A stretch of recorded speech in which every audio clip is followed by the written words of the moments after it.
Hello and welcome to another edition of the GSMC College Football Podcast presented to you by the GSMC Network. Today is Wednesday, April 16th. Big day in college football as the transfer portal is opening. So we're going to be covering some of the top players in the portal right now.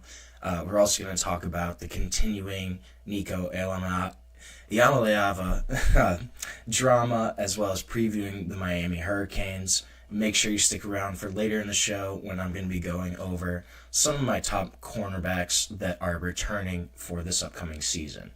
But before we start, I'd like to ask that you like and subscribe to the show.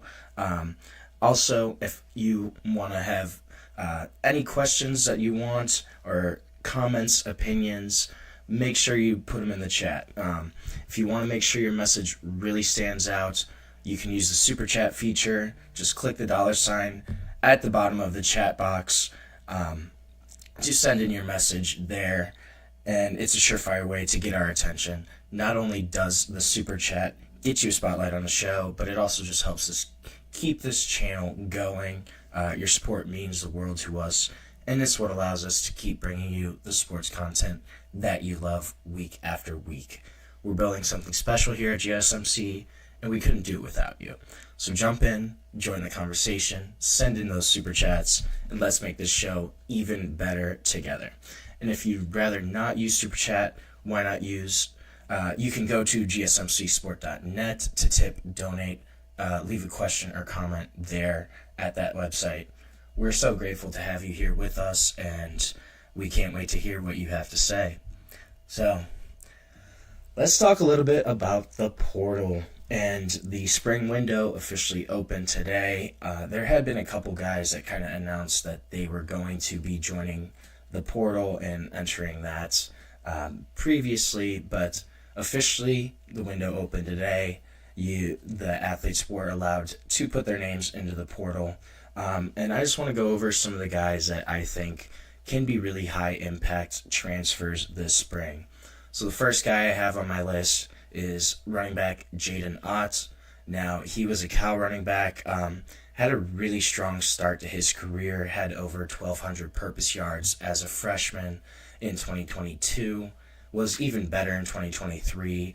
He led the Pac-12 in rushing yards. He had 1,300. He had 12 rushing touchdowns, and he was first-team All-Pac-12 at running back for the 2023 season. Last year, he got hurt right in their opener, suffered an ankle injury. He did still play in 10 games, but you could tell he was really hampered by that ankle injury.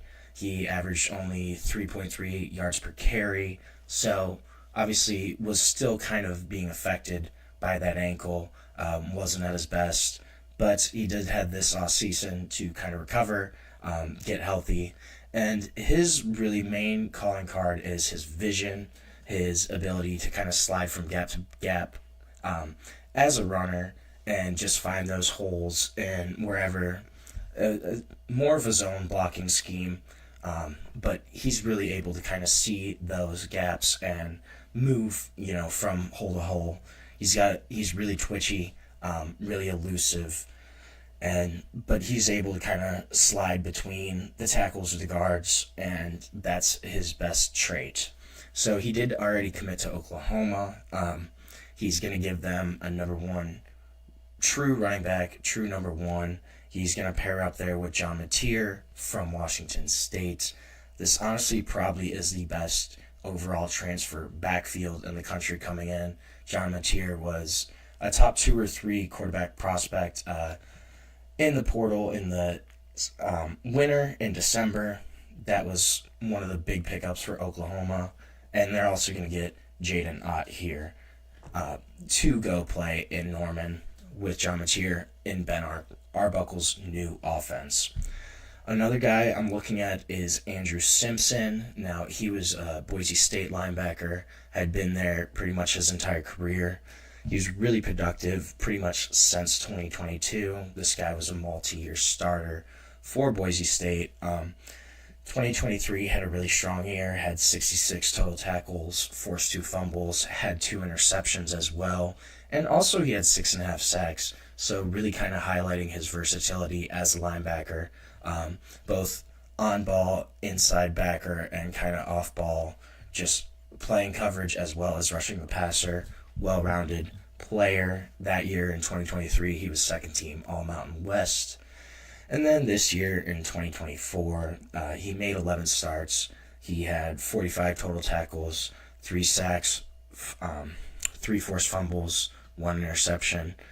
He was a little hurt kind of at the end of the season in November, missed a game or two, a little just roughed up from the season, so he wasn't as productive in 2024.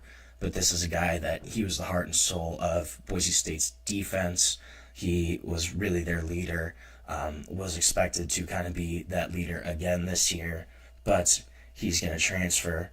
Not sure where he's going to end up. Should have a lot of interest from Power 4 programs. Another guy that I kind of saw was Bo Atkinson. Now, Bo Atkinson was at North Carolina, was their leading pass rusher last season for the Tar Heels. Had 7.5 sacks, 13.5 tackles for loss, 35 total tackles. Really showed his improvement from 2023. Pretty much his numbers went up across the board.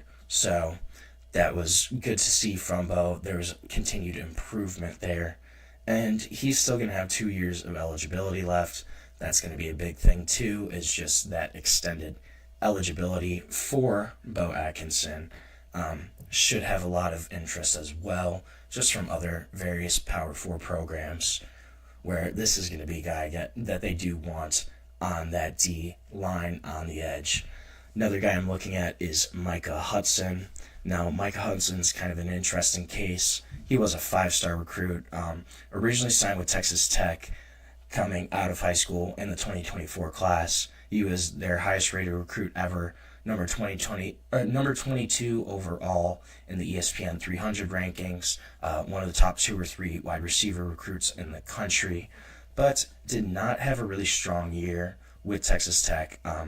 Only had 8 catches for 132 yards this past season. Didn't really make the impact that a lot of people were expecting him to make at Texas Tech. It was a little surprising, just kind of given his skill set. He's really dynamic, got a heavy, just his ball skills are really strong, just overall in his route running. And he had a strong high school pedigree. This was a guy that competed in Under Armour All-American camps. Obviously was a really highly rated recruit.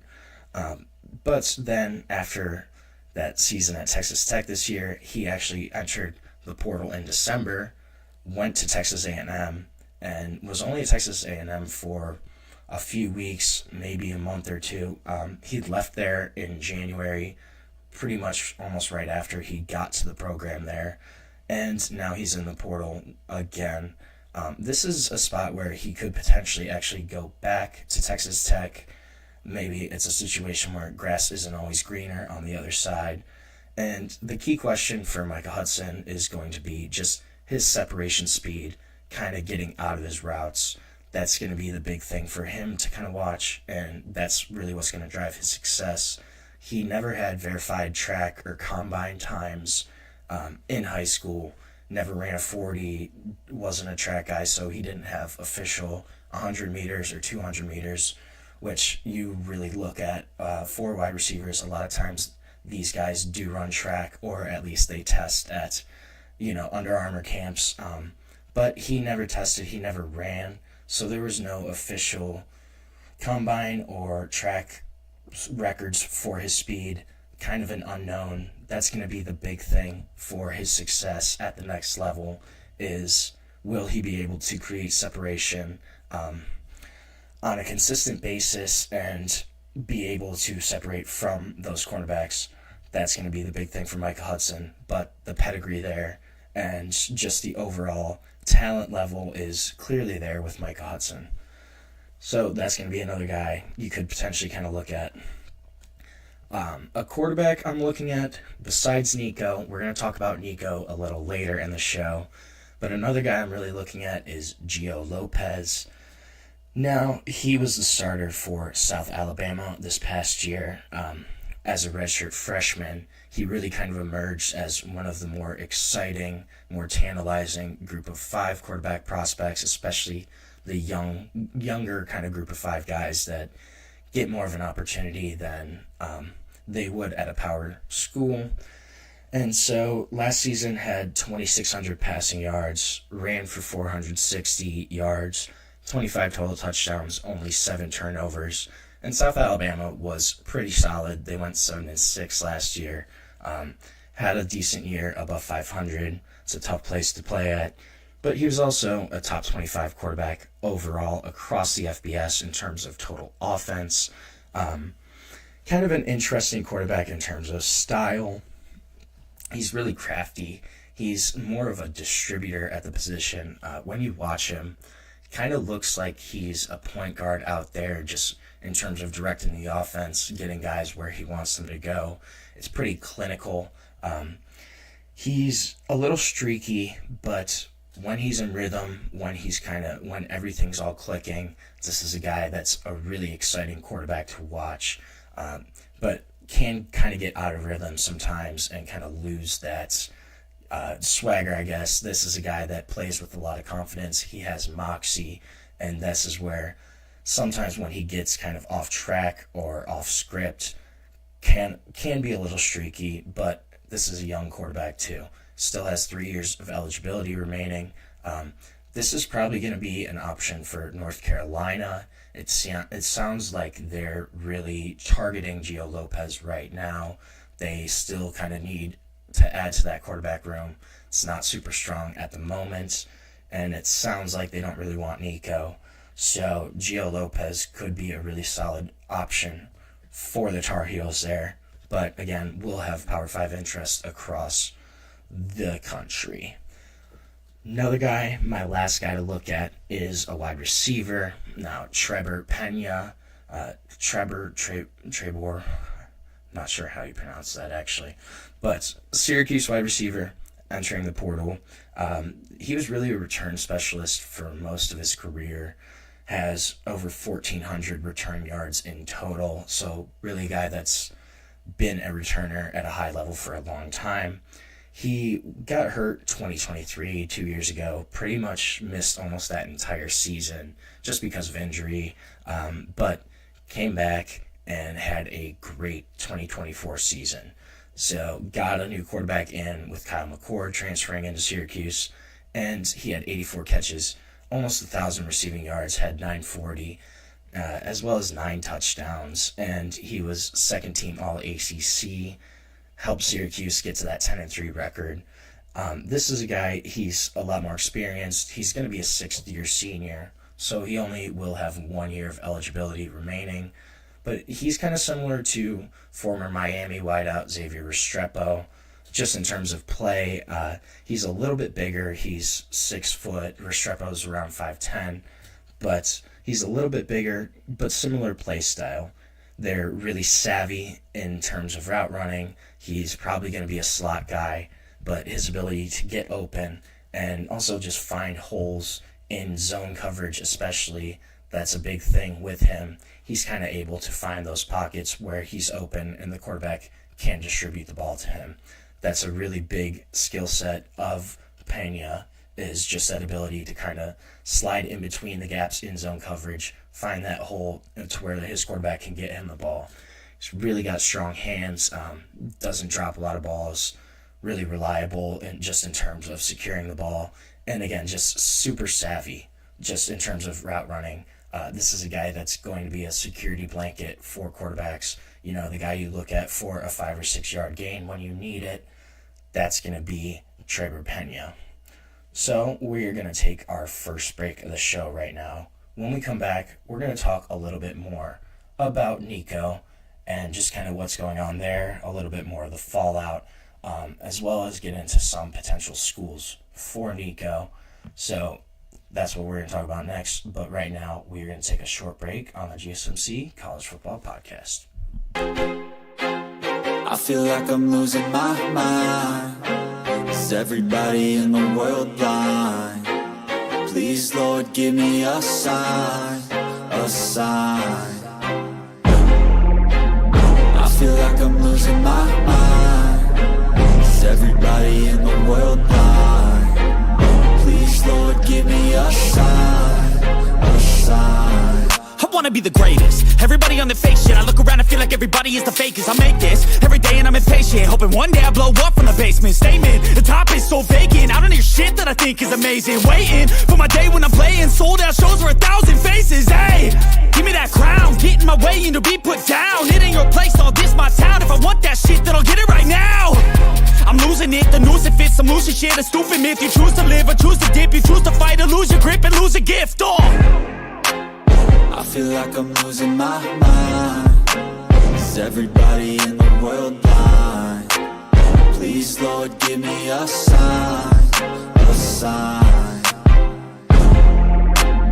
I feel like I'm losing my mind. Is everybody in the world blind? Welcome back to the GSMC College Football Podcast, presented to you by the GSMC Network. And before we get into Nico, I just want to remind everyone that if you have a comment or question, anything you want to get out, don't hesitate to drop it in the chat. Your voice adds a lot to what we're trying to do here at GSMC. We want to keep this show as exciting, as interactive as possible. If you want to make sure that your comment or question absolutely gets noticed, you can use the super chat feature. Just click the $sign at the bottom of the chat box to send in your super chat, and it's a surefire way to get your message on our show. Not only does the super chat get you a spotlight on the show, it also just helps us keep the channel going strong. And if super chat's not your thing, you can also go to gsmcsport.net to tip, donate, or leave a comment or question there. We want to keep this show as exciting, as interactive as possible. So, let's talk about another guy that is in the portal. News has obviously kind of been circulating around Nico Iamaleava all week since his departure from Tennessee. And across college football, it kind of seems the consensus is that this was not a great move for Nico. According to Albert Breer from Sports Illustrated, he said that the young quarterback was, quote, a victim of taking bad advice. He also reported that staffers around the NFL, around college football, think that Iamaleava's family is probably, he said, quote, perhaps too focused too much on what they can collectively make now and not on what's coming. And I can kind of see that. This seems almost like a short-sighted move to maximize Nico's earning potential throughout his college career. But I'm not sure if that's actually what's going to happen right now. It seems like there's not a ton of interest, or at least the market is not as hot for Nico as him or maybe his staff around him would have expected. Pete Nakos of On3, he's kind of really been taking the lead in just terms of where Nico might be going, reporting on that. So North Carolina was kind of rumored as a potential landing spot for Nico, just because of their quarterback situation. Don't really have a true starter right now. There's a lot of question marks still around who will actually take snaps under center at North Carolina this season. But Pete Nakos reported on Monday that Bill Belichick's program is out of the mix for Nico. It sounds like they're probably going to target Gio Lopez from South Alabama more. And this whole situation is really kind of interesting. Josh Heupel, he had said that this is the state of college football. At the end of the day, no one person is ever bigger than the program. The program is going to be here after. He kind of went on a tangent like that. I think that point is also a little interesting because from what I've heard, just different pundits and stuff say, this is what college coaches do all the time. You have college coaches that are in year 2 or 3 of a 6 or 7 year deal, and they look for greener pastures, they look for greener grass.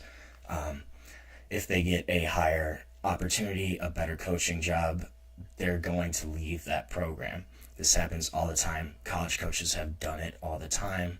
So I think it's a little funny that, Nico's kind of doing the same thing, yet there's a bunch of backlash from his former head coach, from coaches around college football, kind of saying that, hey, this isn't something you do. When in reality, college coaches do this all the time. Josh Heupel himself did it when he took the Tennessee job. Lane Kiffin left Knoxville pretty infamously for USC, kind of in the middle of the night. College coaches do this all the time. I wonder if we're going to see more players kind of start to do that, take control of, I guess, their situations, or is this kind of coming back on the other side of this? Tennessee put their foot down. Are we going to see more schools really play hardball with their guys, especially with that incoming revenue sharing, the impending house settlement, what happens there? That's going to be kind of interesting.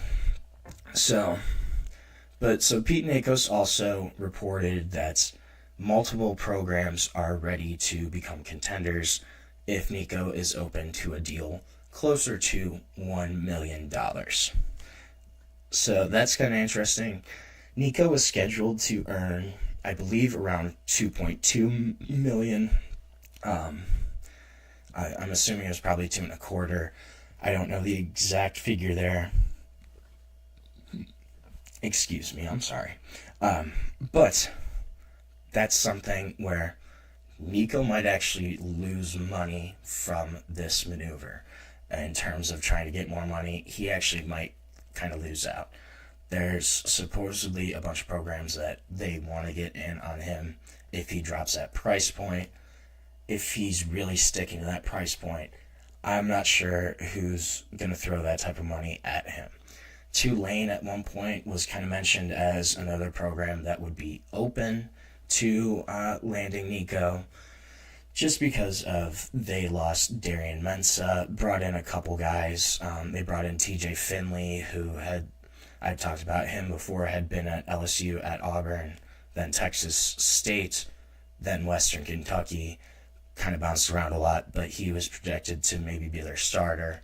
He has legal issues right now that are still impending, so Tulane kind of was mentioned as a spot.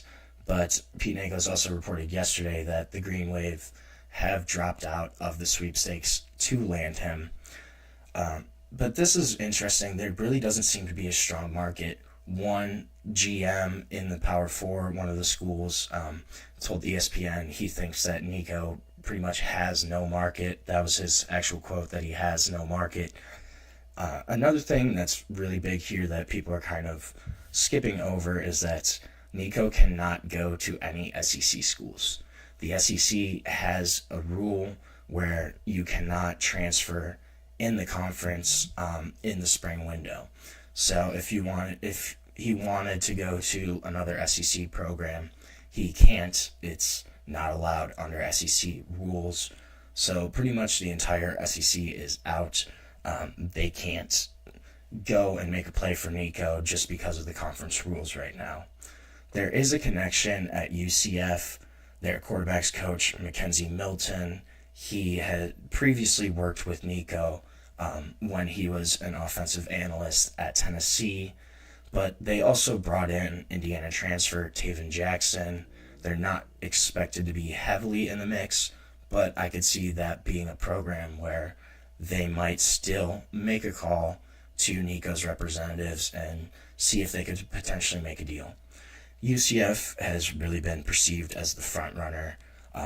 They did bring in a transfer quarterback in Joey Aguilar from Appalachian State, but Nico, the possibility of him being there is pretty tantalizing for UCLA. I think they probably might throw him the biggest contract, but that's still in the air. They obviously did bring in another quarterback, so do they want to spend those resources and allocate them towards Nico, or do they try to kind of build that team around Joey Aguilar and make them a stronger program across the board? I think that's going to be the big thing to look at for UCLA and just what their role is in Nico's saga, I guess. But the other thing is that there's going to be a pretty narrow path of success for Nico. wherever he ends up. You're coming in the spring, just the time frame of having missed pretty much all of spring ball with whoever your new team is. You're going to have to learn a whole new offense. And then also just the pressure that is going to be put on Nico, especially if he does kind of get that higher end of the contract that he wants. If a school brings him in and gives him $3 or $4 million a year to be their starter, that's going to be a lot of pressure from the fan base, a lot of pressure from the coaching staff, probably from his teammates as well, just after knowing the entire situation at Tennessee and kind of what happened. It wouldn't be surprising to see Nico struggle, but there's going to be a ton of pressure on him right away as soon as he comes in, just because of kind of everything, the time frame. He's going to have all new wide receivers, won't have any guys that he has a ton of chemistry with, just a new system, fitting into a new locker room as well. It was reported previously that Nico wasn't the most vocal leader at quarterback, kind of is a little more shy, just personality-wise. Will that kind of mesh with a new locker room wherever he ends up? I think that's going to be kind of interesting, just in terms of culture fit, in terms of how he meshes with his teammates. Will they kind of accept him? And will he be embraced as a leader or a strong person to follow at his next program? Tennessee, they also, on the flip side, they haven't had a ton of luck right now in their quarterback search. Obviously, it's still early on. But according to one ESPN source, at least one starting quarterback in a Power 4 conference has already received a raise just due to calls from Tennessee officials to his reps, kind of gauging the market, testing the waters of seeing what a potential quarterback could cost them. But this is going to be, Tennessee's probably going to call a ton of guys just to get in another quarterback into that locker room. They only have 2 guys right now. Both don't have a ton of experience. George McIntyre is one of them. But Tennessee does not have a lot of experience behind Nico. There's really not a ton of room there in the quarterback room. They're going to need to add somebody at Tennessee. And the fact that one guy already got a raise, kind of because Tennessee was calling, I think that might be something that happens a little bit more. Another team I'm kind of looking at as a dark horse landing spot for Nico is Texas Tech. So Texas Tech has done a ton of work in the portal this year, went 8-5 last season, but they've spent double-digit millions of dollars to kind of upgrade this roster. They brought in around 20 guys from the portal in December. They've been really, really aggressive this year just in terms of adding talent, kind of doing what Ole Miss did last season in terms of almost going all out for 1 year. So they do already have their incumbent quarterback, Baron Morton. He's still there, but with how aggressive Texas Tech has been in upgrading across the board, could they also potentially look at an upgrade at quarterback? And they have the resources. They've been really, really aggressive in terms of just upgrading this roster, getting guys in that they think could help them get to the next level, potentially compete for a college football playoff berth in a Big 12 championship. Could that be a spot where Nico ends up? Nico is a better starter than Baron Morton. Not that Baron Morton is a bad starter, but definitely would be an upgrade there. Could Texas Tech actually be a decent landing spot for Nico? I think that's going to be a dark horse team that could potentially get in on the conversations that we haven't really seen kind of talked about in the national media. I think that might be a decent spot for Nico, though, just coming in. They have a bunch of talent around him already that they brought in. That could be a team where Nico could actually do pretty well and succeed at, and maybe even get the contract that he wants. So we're going to take another break on our show now, and when we come back, we're going to talk a little bit about Miami, about the Hurricanes, their upcoming season, kind of what that's going to look like. So we will be back shortly on the GSMC College Football Podcast. Looking for your daily fix of sports talk without having to pay for it? GSMC Sports Network is available on YouTube. Just search GSMC Sports Network. Get your fix of daily sports talk shows on YouTube, absolutely free. NFL, college football, NBA, MLB, MMA, UFC, fantasy football, and so much more. GSMC Sports Network has shows running all day long, with new sports shows starting every 2 hours. Just like on your favorite cable sports channel, except GSMC Sports Network is absolutely free. Just search GSMC Sports Network on YouTube to catch one of your new favorite shows, like the GSMC College Football Podcast, Chip Shot Football Podcast, Hoops and Heels Women's Sports Podcast, GSMC Basketball Podcast, and so many more. Check it out for yourself. GSMC Sports Network, now available on YouTube absolutely free. Search GSMC Sports Network on YouTube right now.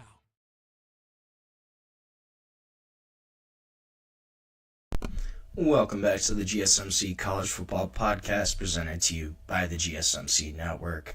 Just talked a little bit about Nico Eamaleava and kind of that whole situation. We're going to switch gears. We're going to talk a little bit about the upcoming season for the Miami Hurricanes. So Miami, they had an interesting season last year.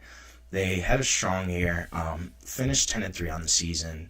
They were really in the college football playoff hunt for pretty much the entire season.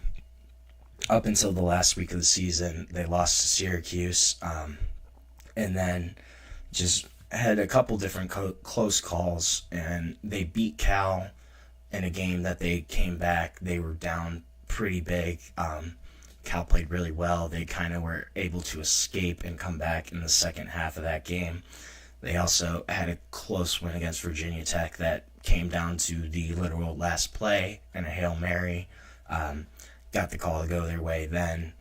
But they had a couple different games where it was really a toss-up last year. Kind of seemed to be skating towards that playoff berth until, that Syracuse loss where that really dropped them out of the hunt at the last week of the season.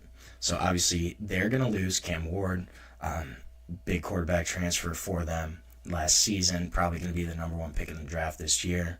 Had a really strong year, but lose Cam Ward. However, they bring in Carson Beck from Georgia, gave him a really big deal.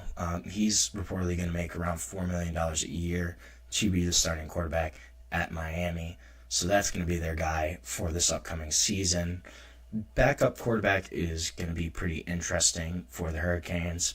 They got a couple different guys all kind of competing for that backup spot. Redshirt sophomore Emory Williams, redshirt freshman Judd Anderson, and then true freshman early enrollee Luke Nickel.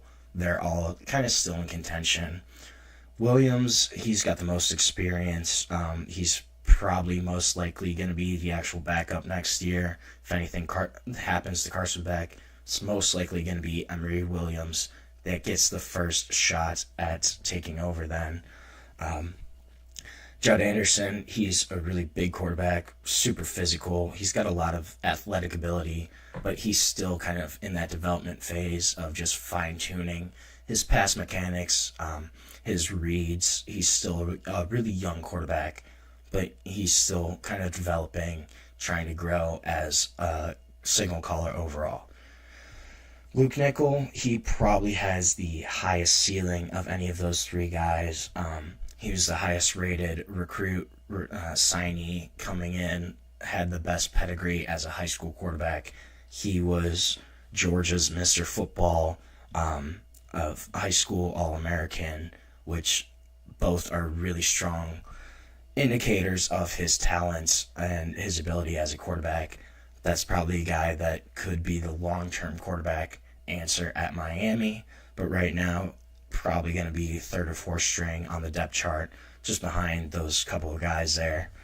At running back, Mark Fletcher Jr. is kind of expected to take over that lead role as a lead back. had 500 rushing yards in 2023, had 600 last season, 2024. Also had 9 touchdowns last year. So got a lot of short yardage work. He's going to be pushed, though, by Jordan Lyle. Jordan Lyle got a bunch of snaps last year as a true freshman. Going to be a true sophomore this year. Should really push for playing time. And right now, they only have 4 scholarship running backs on the roster. So this could be a position where they potentially add a guy in the portal. Or, you see some of those walk-ons kind of getting involved, maybe potentially earning some playing time down the road. Wide receiver, tight end, just the pass-catching group overall. That's going to be really interesting to look at for Miami. Their top 4 wide receivers are all gone this year. They're going to lose Xavier Strepo, who was a big guy for them just in the slot, reliable option. Also going to lose Elijah Arroyo, Cam McCormick, some tight ends that they really relied on. Elijah Arroyo in particular was a really strong tight end for them. They brought in a bunch of new guys. There's 5 or 6 new guys kind of in this room, in the pass catcher room overall. So wide receiver wise, they brought in 3 true freshmen that all could potentially get playing time at some point. Joshua Moore, Malachi Toney, and Dalen Upshaw, they all came in this year as true freshmen. Moore and Toney, really in particular, are guys to watch for potential early snaps, early playing time. But again, there's 5 or 6 different names in the mix for playing time at wide receiver.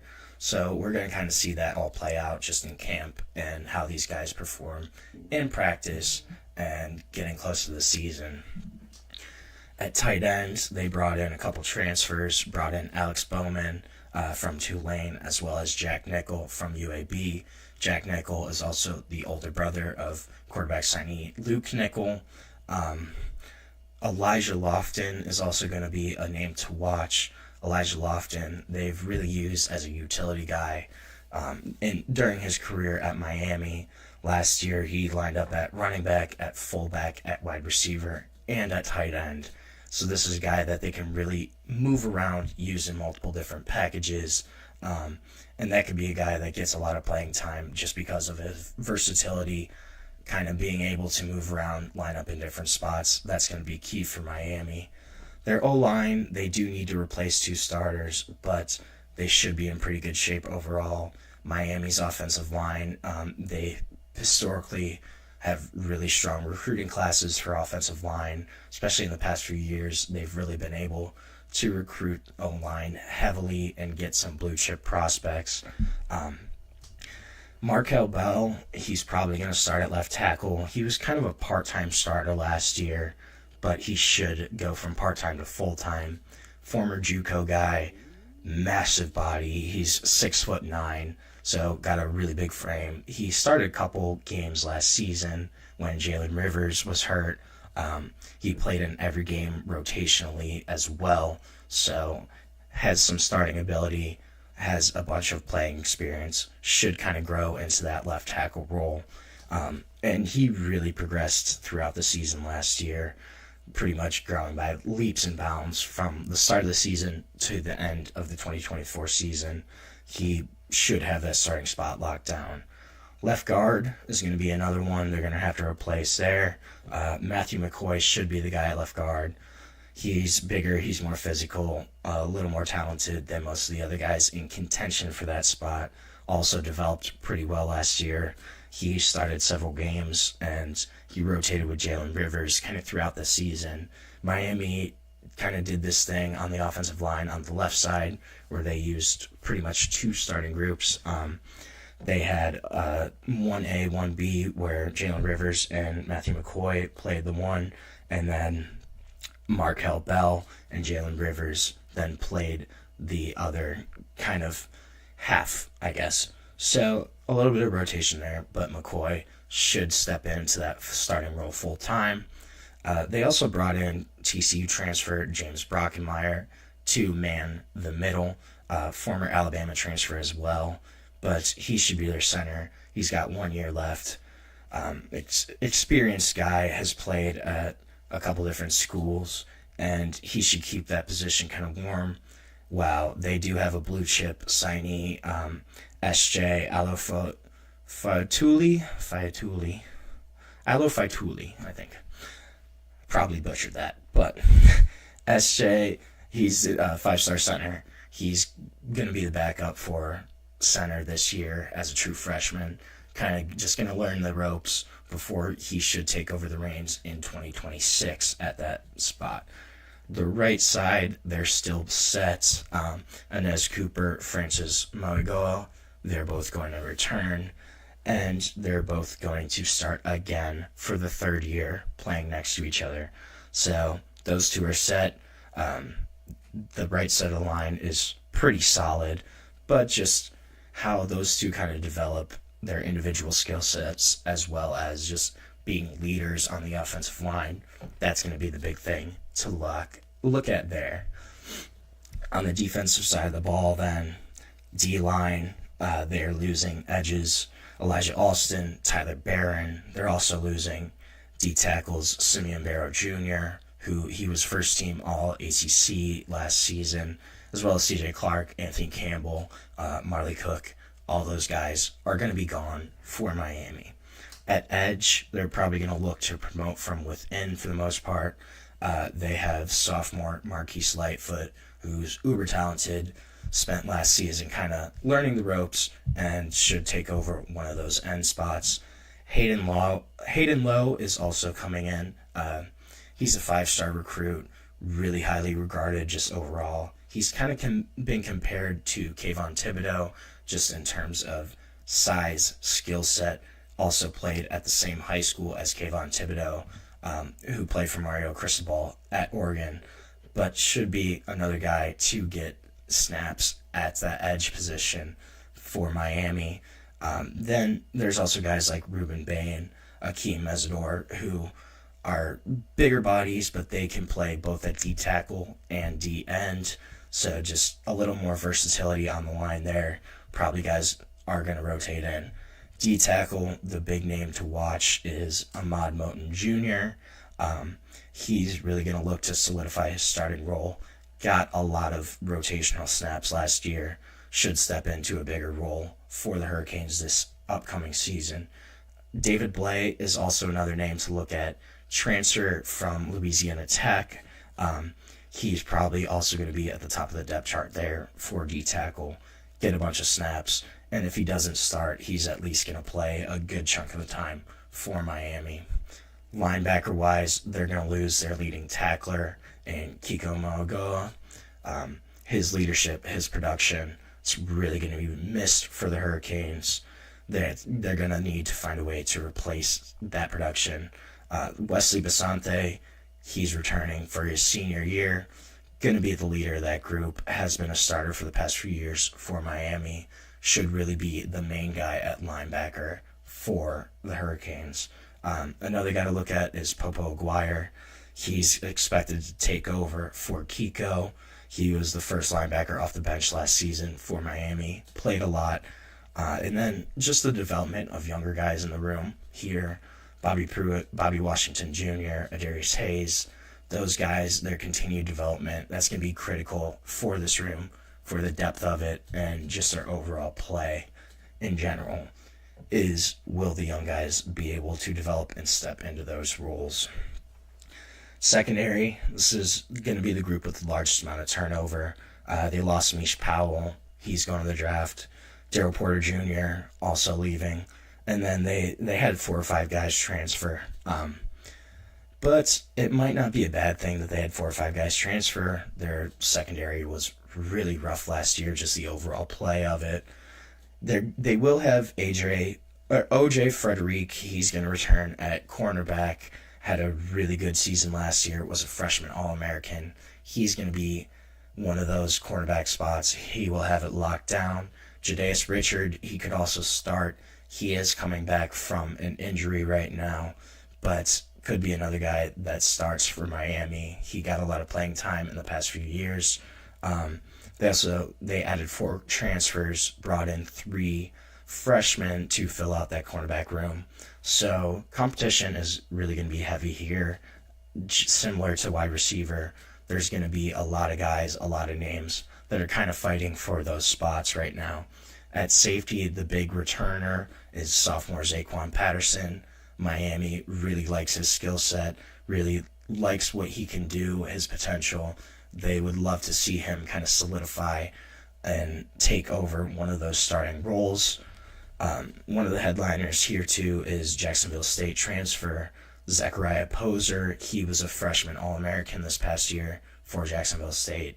Obviously is going to have a big step up in competition, but once he kind of adjusts to that, should be a name that is definitely going to have playing time, could potentially start for Miami at safety. And then they're also going to lose their kicker.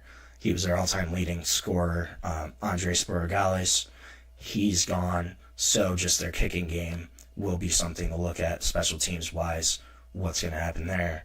He's going to be replaced by Abram Murray, who's a redshirt freshman. He was the top kicking recruit in his class.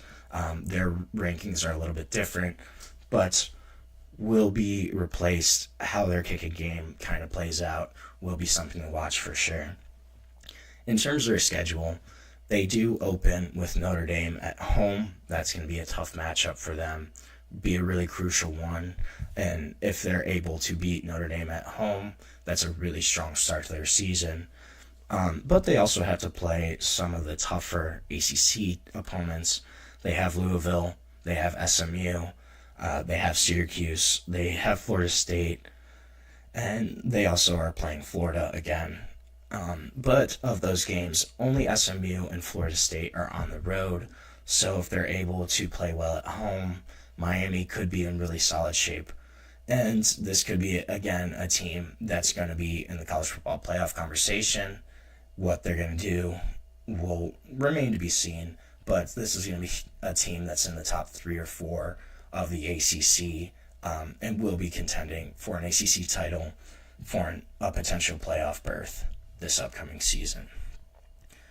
So we're going to take another break on our show. When we come back, we're going to talk about the 2023 quarterback class and kind of revisit it, where those guys are now and where they've ended up, what they've done in their college careers up to this point.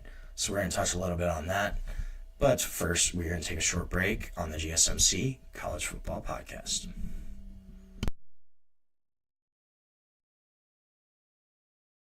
For the best and latest podcasts available anywhere, go to the podcast app on your cell phone and type in GSMC to access free content-rich podcasts on health and wellness, book reviews, sports, entertainment, relationships, social media, movies, technology, finance, and even weird news. Subscribe and download the GSMC Podcast Network's family of shows, available everywhere podcasts are found.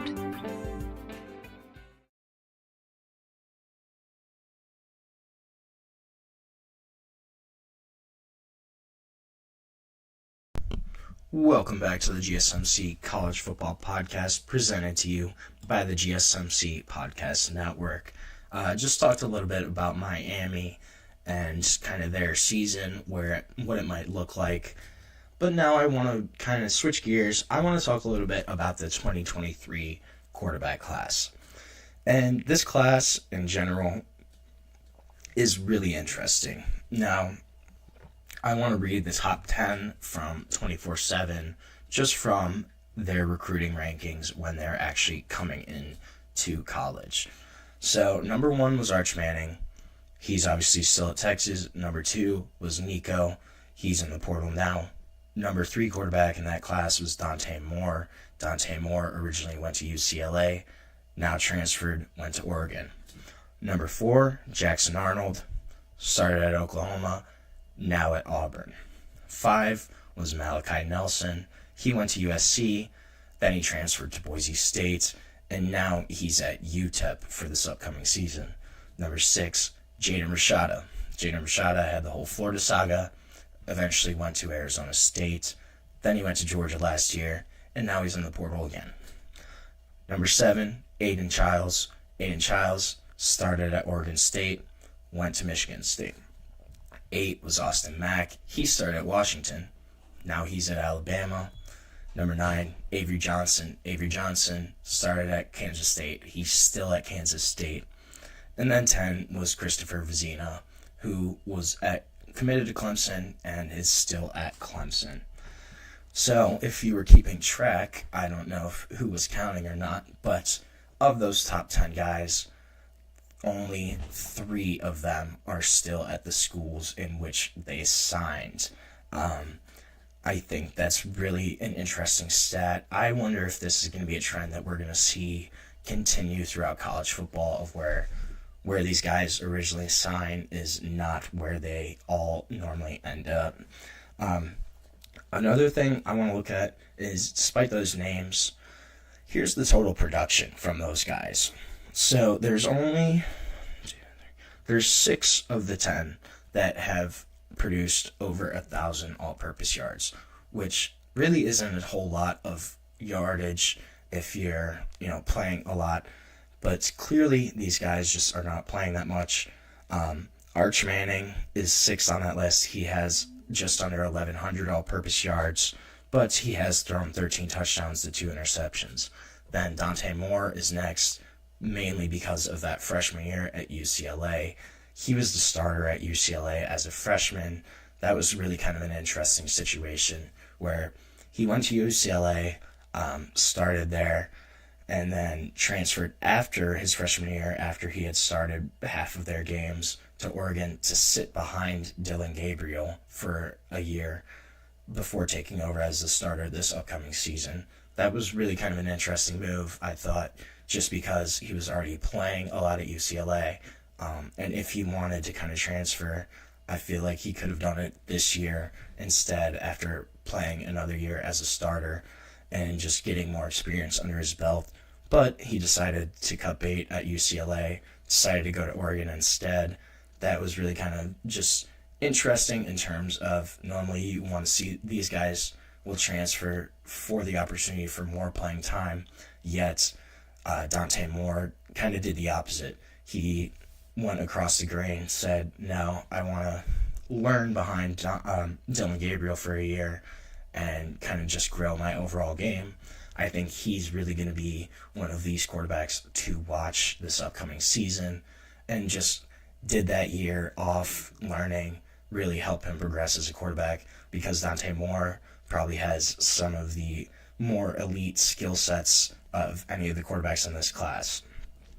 But if you look at the top 3 guys, Avery Johnson, so Aiden Childs is 3rd.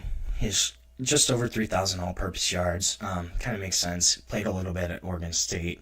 He then followed his head coach, Jonathan Smith, to Michigan State and was their starter this year. Could be another guy where he could take another step, just with another year under his belt.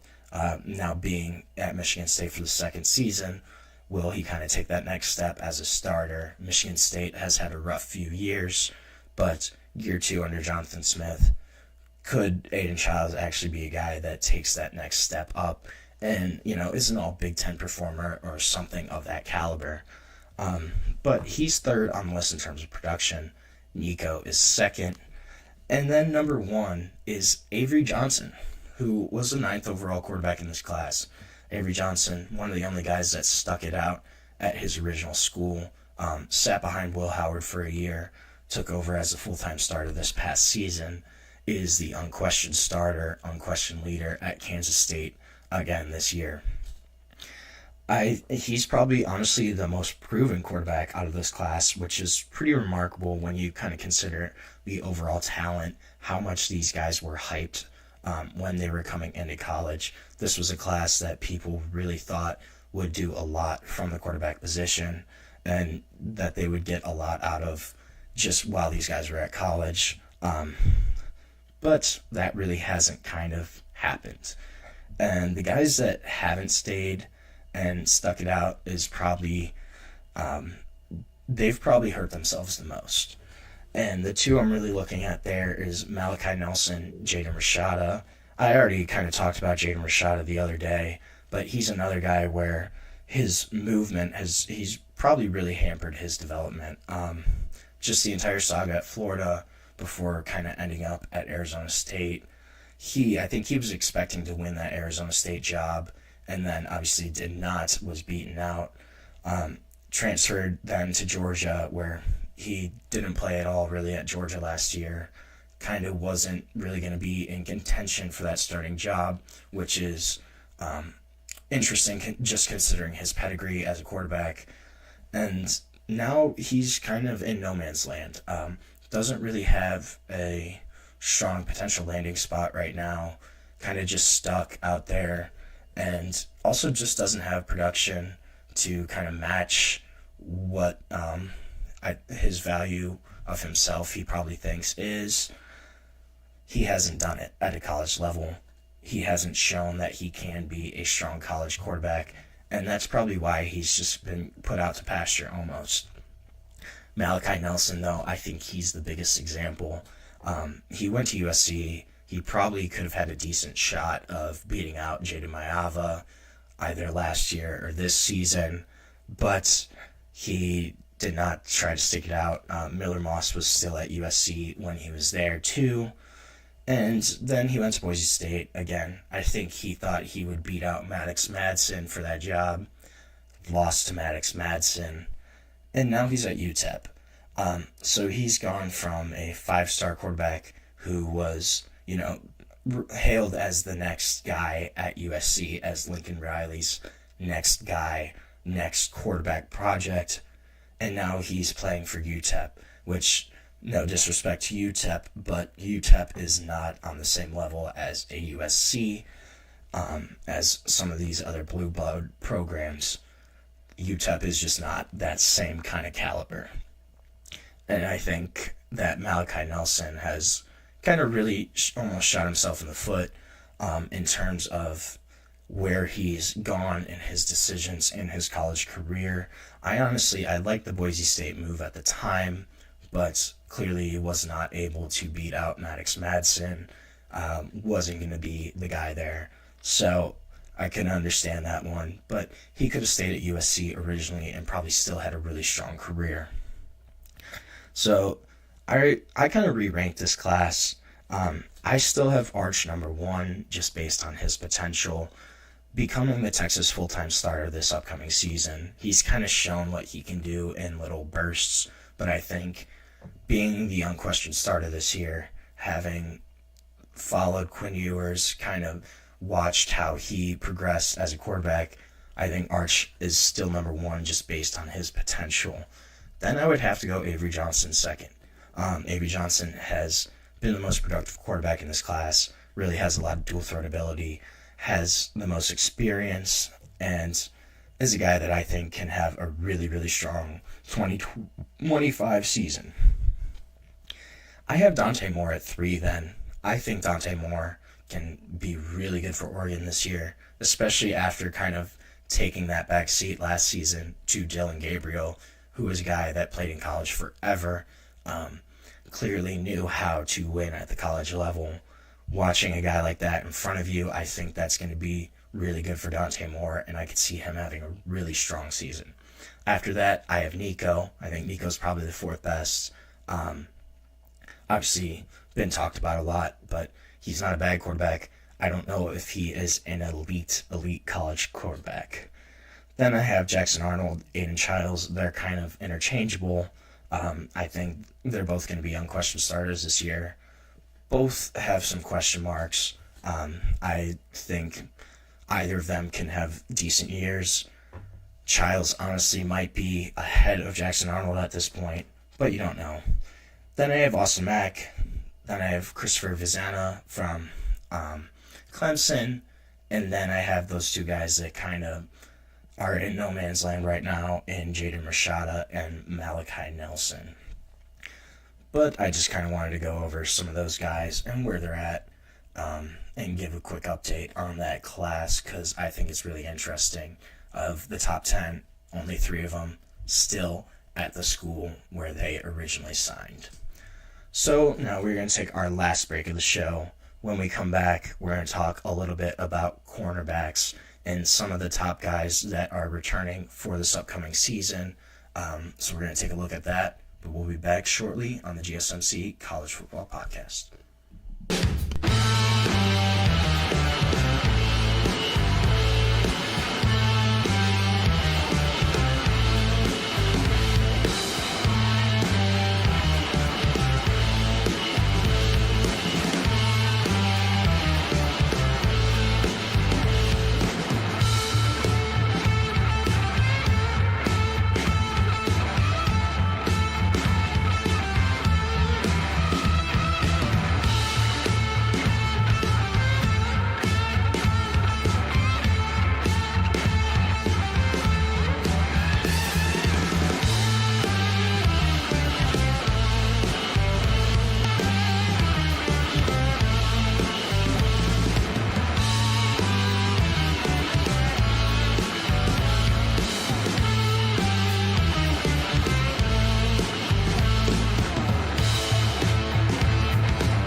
Welcome back to the GSMC College Football Podcast. Just talked a little bit about the 2023 quarterback class, kind of how they've shaken out so far in college. We're going to switch gears, though, talk a little bit about the defensive side of the ball and some cornerbacks that I think are going to be some of the top guys to look for this upcoming season. So the number one guy I have on my list right now is Leonard Moore from Notre Dame. Will be a true sophomore this season. Had a really, really strong true freshman season. Finished, according to Pro Football Focus, according to their wins above average metric, he finished as the third most valuable cornerback in college football, only trailing Jahdae Barron and Travis Hunter, who are two guys. Obviously, Travis Hunter will be a top 5 pick. Jahdae Barron is looking like he will be a first rounder this upcoming season. So Leonard Moore was only behind those two guys in terms of wins above average. Super valuable cornerback. Notre Dame runs a really man-heavy scheme. At least they did under Al Golden. And so his grade in man coverage was really solid. He had an 82.5 grade. It was third among all corners in the country. Remains to be seen kind of what happens this year, just because Chris Ash takes over as defensive coordinator for Notre Dame. Will probably run a little bit more zone coverage. Their man coverage rate should drop at least a little bit. So obviously Leonard Moore, a really strong man corner. How he will kind of make that transition to more of a zone corner will be something to look for. But he's 6'2", so he's got really good size, length for the position. He's really smooth, just in his movements. So he's kind of able to mirror wide receivers already at an elite route level, able to keep with them, stay with them throughout their routes. And of the 42 targets that came his way in single coverage, only 16 of them were caught by wide receivers. So 26 of those 42, Leonard Moore broke up, or at least got in the way of that wide receiver making the catch, which I think is a really interesting stat.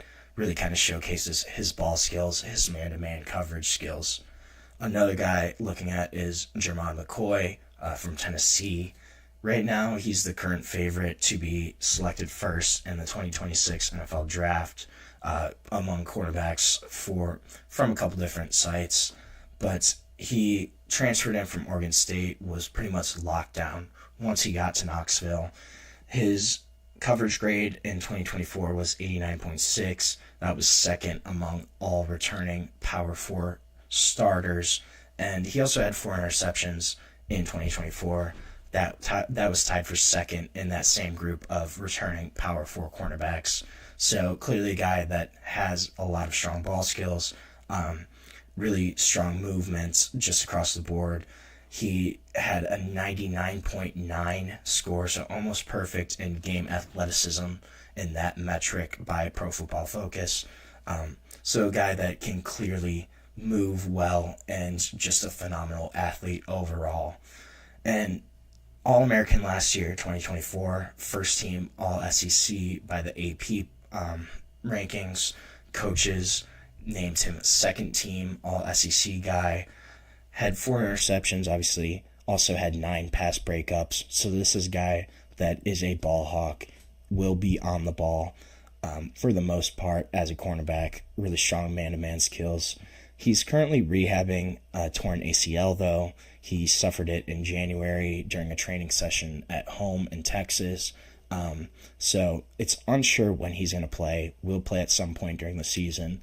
He probably won't be ready for the first month or so of the season, if I had to guess. I don't know, though. I'm not sure how far along he is in progressing through that rehab right now. But whenever he comes back, that's going to be another guy that will be a really strong cornerback in the SEC. Then in the Big Ten, I want to talk a little bit about D'Angelo Pons. So D'Angelo Pons, Indiana cornerback. You know the old adage, you send the tallest, biggest guy off the bus first for impressions. This is not D'Angelo Pons. He would probably be the last guy off the bus. Only 5'9", 170 pounds. So small cornerback, really thin frame. But that hasn't stopped him from being one of the top cornerbacks in the country. had a really great true freshman season at James Madison 2023. Then he followed Coach Kurt Cignetti to Indiana, had another really great year at Indiana last year, was one of the top 15 most valuable cornerbacks according to Pro Football Focus. He had a 91.8 grade in terms of just overall grade, and that was the highest among all returning FBS cornerbacks, just overall grade-wise. He's a guy that plays with no fear whatsoever. Obviously, not the biggest guy, not the strongest guy, but has no fear in coverage, will go right up to a 6'3", 6'4" wide receiver and press him, get in his face. Also contributes in run defense. He's a willing tackler, not afraid to contribute to that part of defense as well. But this is a guy that has had a bunch of passes defended, both in 2024 and 2023. 2023 had 2 interceptions, but had 12 passes defended. And then this past season, 2024, had 3 interceptions, so raised that total. Only had 9 passes defended, but still a really strong number in terms of just being on the ball as a cornerback. That's another guy where he's going to be a top cornerback. His size may limit him a little bit, especially when he goes up against programs like Ohio State, where, most of their wide receivers are 6'2", 6'3". Could be a little bit of a size disadvantage there for him. But again, he's not afraid of that, kind of plays with that moxie swagger that you see a lot of times out of cornerbacks. Another guy is Avion Terrell, AJ Terrell's younger brother. He also is a Clemson guy, but Avion, he's a much better run defender than his brother ever was, still is. But he placed 4th among all cornerbacks last season with his run grade, had a 90.7 run defense grade, and also forced 3 fumbles. So the guy that's a willing tackler and really likes to contribute in the run game. He is also, though, he's still really excellent in coverage. He led all Power 4 corners with 14 forced incompletions last year, so still really strong on the ball at the point of attack. Not the biggest, he's like 5'11", he's 180, but he's not small either, and he really has a lot of physicality for the position. Has the speed to stay with receivers in man coverage, but his big calling card is his run defense, his ability to defend the run and be physical. When running backs come at him, he's going to be physical. He's going to be able to make that tackle. And also just the guys he goes up against in practice each week. Antonio Williams, he's one of my top returning wide receivers for this year. Also, Bryant Wesco is there. So he's going against guys that are elite receivers every day in practice, getting a ton of reps at that kind of level. Another guy that really could have a strong year for Clemson. Then the last guy I'm looking at is Malik Muhammad from Texas. So only 3 returning Power 4 corners have been more valuable than him over the past 2 seasons, according to the wins above average metric from PFF. Has 17 forced incompletions over that time span over those 2 years, despite only being targeted on 12% of his snaps. So this is a guy that when the ball gets thrown to him, he's not going to let that receiver get it. He's at least going to get his hands on the ball and disrupt the pass a little bit. He's not a super elite athlete, but really instinctive player. He's kind of uses angles well, takes strong angles to the ball, able to really close fast in coverage. Even if it looks like he may have lost a step, he is able to recover quickly. And he didn't have any interceptions in 2024. That's going to be a number to look at. Obviously, interceptions are not the most important stat for a cornerback, but it is something that you still look at just in terms of you want your cornerbacks to be on the ball, to be looking for the ball. He's also going to lose Jahdae Barron from on the other side of him. That was his other starting cornerback this past season for Texas. Obviously, Jahdae Barron will be a first-round pick most likely. So there's going to be more pressure on Malik Muhammad this season to succeed, to kind of showcase what he can do without the support of Jahdae Barron on the other side of the ball with him. So that is going to be all for our show today. Thank you so much for tuning in to the GSMC College Football Podcast, presented to you by the GSMC Podcast Network. Your support means a lot to us, so please remember to subscribe to the show, leave a positive comment or review. It really does make a difference. And if you want, you can follow us on Facebook, Twitter, Instagram, and TikTok for more sports updates, more sports content that you love. Thank you so much, and have a great day.